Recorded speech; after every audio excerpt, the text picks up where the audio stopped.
Hi guys! Happy Valentine's Day sa inyong lahat. Natutulog pa si asawa. Yung mga bata na sa school. Gagawa ko ng card. Dito sa Russia, hindi naman lahat ng tao dito nagsiselebrate ng Valentine's dahil Pinoy ako. Gusto kong bigyan sila ng something. Like card lang. Tingnan natin kung ano magiging reaction nila. Never pa yata ako nagbigay ng Valentine's gift sa kanila. Pero dahil wala akong pera pambili, cards na lang. Kahit ano basta may sulat. Gawin ko siyang heart shape. Nagbigay na si Alisa kanina sa akin, tsaka si Sofia. Card din. Ginawa nila sa school. May mga tao talaga na nagsiselebrate ng Valentine's Day. Pero dito sa bahay, hindi. Pero tuwing March 8, Women's Day. Dahil white siya, lagyan natin siya ng kulay. Meron akong colored paper. Kuluran ko na lang siya.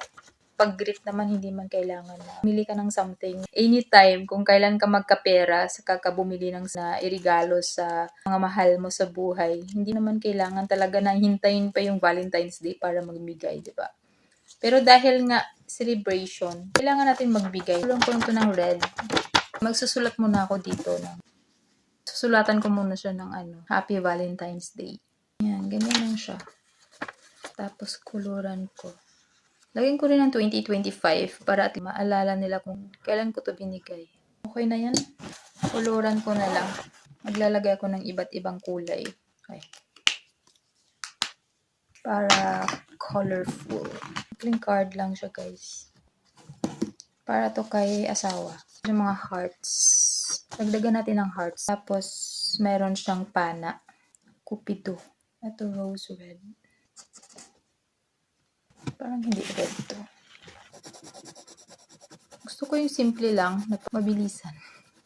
Habang tulog pa yung isa. May kulay na siya. Kaya lang light, hindi siya ganun ka dark red. Nagluluto pa ako sa kusina. Iniwan ko lang. Sana hindi pa nasunog yun. Breakfast ni asawa.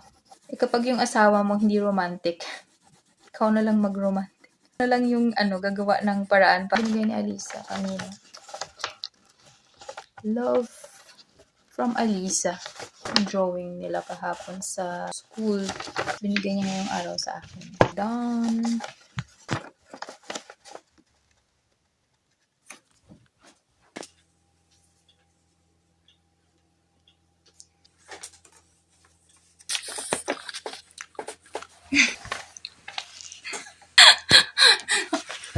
Yes, your mama. Na. Спасибо.